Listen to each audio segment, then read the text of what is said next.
in Trent Alexander-Arnold. You've got Conor Bradley, who is just a shining star right now. So those challenges that present you this weekend when you're trying to select that lineup against Arsenal? That's not a challenge. It's for this one moment, in the first moment in the season, that we have kind of a luxury problem. There are more players really available for different positions than we can start. But it's absolutely no problem. It's just good. And it's this week between Arsenal and Burnley is probably the only week, as far as I know, where we play only one, where there's no midweek game. After that, we go again with all 3 days, I think, and we need all of them. We need all of them in a good shape. We had a lot of injuries during the season, but we always could deal with it because we are lucky with the boys who were still available or came back from injury, like when Macca was injured, Wataru was there and really good. Then Wataru had to go to the Asia Cup, and then Macca was fit again. Left back, Robo out, Kostis could feature there, then Grossi out, Joey had to go left, Connor was finally fit. Same in the last line, when whoever was out, then Kwanzaa could step in, and that's how it was. Diogo was injured, then Mo had to leave, and Diogo came back. So that was this. We were unlucky with the injuries or the tournaments, but lucky with the boys coming back. So that's why we are where we are, and that there's no other reason. And now for this one moment, if that's your story this week, congratulations. And you really think about that. Who can start the game? So and who will finish it? It's like we need them all, and I'm really happy that they look like they're all in a really good shape. And it's a tough opponent coming up. We need to be absolute at our best. We played them recently twice. Both games were not perfect. At home we played a really good second half, but not a good first half. And there we won the game, but it was not a game how we usually play it. Arsenal was very dominant for a long time, had a lot of the ball and chances, and we finished our situations off. So we have a lot to improve, and that's what I'm thinking about. Yes, and then I think, of course, about who is the best to start that game and who might be better to come off the bench or whatever. And that's no, it's not a challenge. It's not a problem. It's just the situation we have finally. When we talk about the running or heading into the running at this later few weeks of the season, how crucial or how much of an opportunity does this present itself for you to further your position at the top of the table? Yeah, it's good, but you cannot really add that on. Shall I go to the boys in the dressing room and say, if we win against Arsenal, we are 8 points will it be then? Yeah, between us and them. It's really, everyone knows that. If we lose, we are still 2 points ahead. So, but then City is the big winner of a game where they're not even involved. That's outside talks and fine. Inside, we just focus on the game, on the things we have to do, improve from the games we played against them, learn from the games we played against them, because they're really good and they ask for a lot, and try to win. That's all. It's difficult enough anyway. At Arsenal, it's probably more difficult anyway. But we are in a good moment, and we should use that as well. And the things we did well recently, yeah, we should pack into this game as well. So let's give it a try. What do you learn then, and what do you improve against them? We'll improve, we will see. We'll learn is we have to be much more dominant. We're in possession. There it was a typical away game. Yes, we had a few problems here and there, and we had that's true. And the cup game, it's all about results, stuff like this. But I think everybody who saw the game know that Arsenal could have scored before we scored. And that could give the game a completely different direction, obviously. But even these kind of games you can win, but I would prefer us to have more moments where we are in charge, as difficult as it is, because they are really good. And you saw it in the home game when we played here first half. They were super physical, in a good way, not kicking or whatever, really strong and on the ball, and they won these 1-1 situations, they won press balls, 50-50 situations, they won all that. But they couldn't cope with us for 90 minutes, and probably in the second half we should have won that game. But that's quite normal in football and quite common. No, I try to give the boys the right information that we can just be better, and being better means be more in the game. Be more in the game means you have a bigger chance to win it. Thank you for that. Welcome. Thanks. Morning, Jurgen. Hey. Can I ask you about Darwin Nunez? You He's can. hit the woodwork a few times, but I can ask you about his mindset, because missing doesn't seem to affect him at all. It just keeps to keep. No, it affects him, of course. He's a human being. If that would not affect him, that would be strange. But yes, he knows he will have another chance. He will have another. I said it after the game. The penalty was not the crossbar, stuff like this, but the penalty he missed. That hit him, definitely. But a little side story, which you probably didn't know. So I don't know if Darwin is available or not, because Darwin had, after 20 minutes, somebody stepped on his foot, and was very painful after the game. He only took the boot off after the game because he didn't want to see it before. He knew there is something, so he left the stadium in a boot, and it was not a football boot. So nothing broke, X-ray clear, but swollen. We have to see if he can get this foot back into a boot or not, because that is, we all know that takes time. I didn't see him this morning, so we have to wait a little bit. But just going through a game that with this kind of situation, with the pain you have and all this, that just shows so much more. It's not, I don't judge Darwin because of the crossbars moments. I judge him for the assist he has for Lucho, because that was late in the game, super decisive for us, super important for us. The run he makes, the way he gets in front of the defender, he sees Lucho coming, he puts the ball in, and Lucho can finish it off. That's outstanding, footballing-wise. Not being bothered about your own bad luck or whatever, just staying in the game, and after the game we can talk about everything, what we could have done better in this moment or that moment, but staying in the game, and that's what he did, and I'm more than happy with him. It's just an interesting story, I get that 100%. Breaking a record for a crossbar it's not a record you want to have, but if you have it, it just shows you're as close as it gets to score, and that's exactly Darwin's situation. He will score. You've been involved, obviously, in a number of really close title races, particularly with City in recent years, where it just seems that every game is must win. Does it feel a bit like that is happening again? The dentist is calling. That might be important. Oh, sorry, just leave it, sorry. Again, the dentist. That is quite important, Blake. I can imagine. Yeah. Sorry. I was just asking, obviously you've been involved in really tight title races, mostly with City, where every game seems to be must win, or you win and they inevitably win. Does it seem like that's happening again? No idea. I think what we learned over the years is that if you want to be around City, you better win all your football games, because they do. That's all. This is the league. This is the time. City is dominating. That's how it is. They play incredible stuff, and would probably consider themselves not playing their very best season, but where they are. We play a very good season, and at the moment 2 points ahead City, and they play kind of a season and 2 points behind us, which is really interesting. So that's the situation we are in. But we could discuss that, or we don't do it and just take it like it is and go from here and try to play the best season we can play. When we face them, we want to beat them. When the other games, we don't have anything to do with them. But that's the thing. And Arsenal, they beat us. They're definitely there.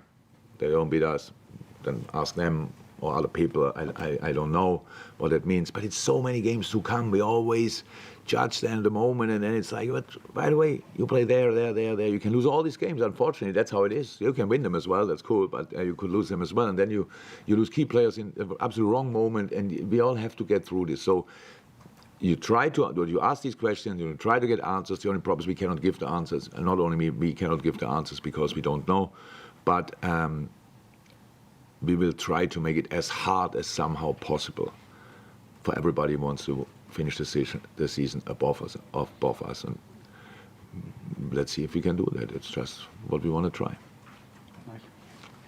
Yeah, again, quite a dramatic reshaping of the midfield during the summer with the departures from Anfield. If you look at the amount of goals coming from midfield now, I think 13 in all last season, 17 already this season. A much more offensive look personnel-wise, but it hasn't been at any defensive cost because Liverpool have conceded less goals than any other team. How have you managed to do that, to get that, to still maintain that sort of defensive solidity, but to add quite a few extra goals as well from that key area? The profile we wanted from the profile we wanted to sign was pretty clear. It was clear that we want to have these eights which can play both directions, good at that, leggy, technically good, stuff like this. But that will not change anything because if you have these kind of midfielders, but the rest of the team is not depending on the absolute highest level, it doesn't change. So the main subject from the first day when we came back to the season was we have to defend better. So that means we and not they. And that's what we did. So it's much clearer again. Offensive line, where it starts, high press, the midfield press, everywhere, it's clearer. They are all in. Absolutely, that makes a difference. Not so much to do with the midfielders that they are there now, because it was the midfielders we had last year were some of the best this club ever had. So that's how it is. But everything has its time, and this maybe as well. But still, some of the best we've ever had, and some of the best stories I experienced in my life happened because of them. So all fine, but it was clear we need to change, and we did. But especially we improved as a team again. We found a way back to our ways, how we want to defend and how we want to be kind of dominant in the opposition, in obviously possession when they have the ball. And yeah, that's the reason. That's all. I think everybody in this team hated the goal Chelsea scored, just because we took Ali a clean sheet away by not being present for a second. But we all know that with all our good defending, without Ali in decisive moments, we still would look slightly different. But so far, that's good. That's how it is. We can, if you want, we can talk about everything. We are first, we are top of the table. So like, we obviously are in a good moment and do a lot of good stuff. The problem is only that's now. I'm more interested in the table after the Arsenal game, and then after the Burnley game, and then after that. So that's what I'm, not that I think about it, but that's I'm more interested in. So now, so far we play a good season. We developed throughout the season. We step by step we became a better version of ourselves, and there's still so much space for improvement. And that's what we will try to make sure. Another thing that you have developed this season, I think you've scored more late goals than any team in the Premier League from 76 minutes onwards. I think it's 20. You're always playing against good teams. We know how strong the Premier League is, but what does that say about the players in terms of their drive, their energy, their mentality? Yeah. Because if it was easy to do, everybody would do it, wouldn't they? Yeah, if it would be easy to do, we would have done it in the last few years as well. So you have to get into this mood, you have to get into this flow. We got forced into it early in the season because we had to chase games, we were 1-0 down, we had red cards, all these kind of things. So we had this experience early in the season that we have to try it until the last second. And if you have this, and I don't have to tell the boys old stories from 16, 17, and tell them, oh, there we turned games around. So these are our games early in the season, down to 10 men, turning the game at Newcastle around, winning against Bournemouth, losing in a very awkward way against Tottenham, but playing one of the best games I ever saw with 9 men. Maybe it was the best game I ever saw with 9 men because I didn't watch a lot of games with 9 men. So it was outstanding. Learning all that, getting through this, making the right conclusions, taking the right things out of it, and then you do it. I cannot say that we are working on late goals specifically, but the boys, that helps us well because that's probably the other stat. I'm not sure about it, but probably we scored quite a few from the bench. The players we brought on were quite influential, so that's the quality of the boys coming on that obviously is pretty good as well. 5 subs help. That really can change football games. And so that's it. Thank you. Welcome. Carl? Can I ask you about the quality and consistency of Diogo Jota's finishing? It seems like this knack of, scoring in the first or second chance, he's always in the right place, right time, gets that goal. That must be a reassurance to you that you've got that quality there. He just has it. Huh? He's a complete package. And he knows that, and everybody knows that, with a few injuries in the wrong time and a few too many as well. So, like, unlucky. Wow. So Diogo gets in each game knocks like crazy. So if I go through the list of medical reports I got over the years since Diogo is here, he's in each and every one of them. And not as injured, just as has a bruise, has a knock, has that. It's all after each game. So he really gets it. And on top of that, a couple of times he was out absolutely for too long. Otherwise, his numbers would look completely different. Now he was in a really good shape before he got injured. Came back, was in a good shape. You can see he is literally flying in the moment. Everything looks light, looks fresh, looks explosive. And on top of that, he always was, an extremely smart footballer. I think if the world looks at one point to a country where it's not big, but has an incredible amount of good footballers and really smart footballers, it should be Portugal. So the amount of players they deliver to the football world in comparison to the amount of people living, that's crazy. And then the kind of players they are, really special. So really game understanding is different level, and that makes him the player for us he is. And I think from the first moment I saw him at Wolves, I was absolute excited about his potential.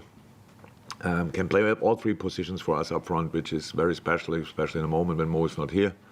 And now that's how it is with strikers. When you're in a good moment, you better use it. You surf on the wave if possible, and then you can add a few on, and that's what he's doing. The goal he scored now against Chelsea was not only the opener, it was the one that was it? Sure. Yeah.